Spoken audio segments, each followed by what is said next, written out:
영혼의 쉼터에 오신 여러분, 세 번째 수요일에만 만나는 동네 이야기. 오늘은 여러분이 너무나 잘 아시는 소돔과 고모라 이야기로 찾아뵙겠습니다. 평안하셨지요? 오늘 살펴볼 소돔과 고모라가 심판당하는 이야기는 단순히 과거에 멸망당했던 어떤 도시에 관한 이야기가 아니죠. 오늘을 살아가는 우리에게 하나님의 공의와 은혜, 그리고 성도가 살아가야 할 삶에 대해 깊은 깨달음을 제공하고 있습니다. 소돔과 고모라의 죄악이나 멸망의 배경을 말씀드리면, 소돔과 고모라는 사해 근처에 위치했던 풍요로운 도시였습니다.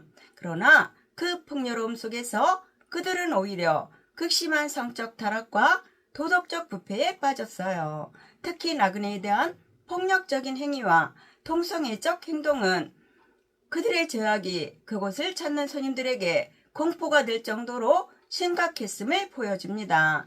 또 에스겔서에 보면 이들의 죄는 단지 성적인 것뿐만 아니라 교만과 폭력 속의 이기심, 또 가난한 자를 돌보지 않는 무관심도 포함되어 있습니다.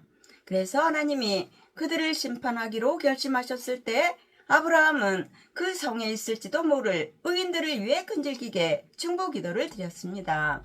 그는 의인 50명에서 시작해서 10명까지 숫자를 줄여가며 간구했고, 하나님은 의인 10명만 있어도 용서하겠다고 하셨지만 그 의인 10명이 없어 소돔과 고모라는 결국 멸망을 당했지만, 하나님은 아브라함을 생각하셔서 그의 조카 롯을 심판하시는 곳에서 내보내 구원하셨습니다.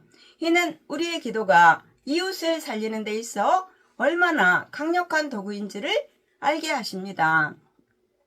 드디어 심판의 아침이 밝았어요. 하늘에서 유황과 불이 비같이 내려 소돔과 고모라를 완전히 뒤엎었습니다. 이때 천사들은 뒤를 돌아보거나 들에 머물지 말라고 엄중히 경고했어요. 그러나 롯의 아내는 뒤를 돌아보았고 결국 소금기둥이 되고 말았어요. 그녀가 뒤를 돌아본 것은 단순히 고개를 돌린 행위가 아니라 소돔에 두고 온 재물과 세상적인 삶에 대한 미련과 집착 때문이었어요. 주님은 오늘날에 우리에게 롯의 절을 기억하라 라고 말씀하시며, 세상을 사랑해서 머뭇거리는 신앙이 당할지도 모르는 멸망과 수치를 경고하셨습니다. 그렇게 겨우 구원받은 롯과 두 딸은 산속 동굴로 피했습니다. 그러나 두 딸은 자기 집안의 대가 끊길 것을 두려워한 나머지 아버지를 술에 취하게 한 뒤 근친 상간을 통해 아이를 가졌어요. 이렇게 태어난 사람들이 모압과 암몬 족속의 조상이 되었으며, 이들은 이후 이스라엘과 갈등을 겪는 민족이 되었습니다. 이는 심판을 당하면서 나타나는 인간의 죄성이 얼마나 끈질긴지, 하나님의 은혜 없는 인간의 행동이 어떤 비극을 낳는지를 보여줍니다. 결론으로 오늘날 우리에게 주는 교훈과 적용을 살펴보면, 첫째, 세상에 대한 미련을 버리십시오.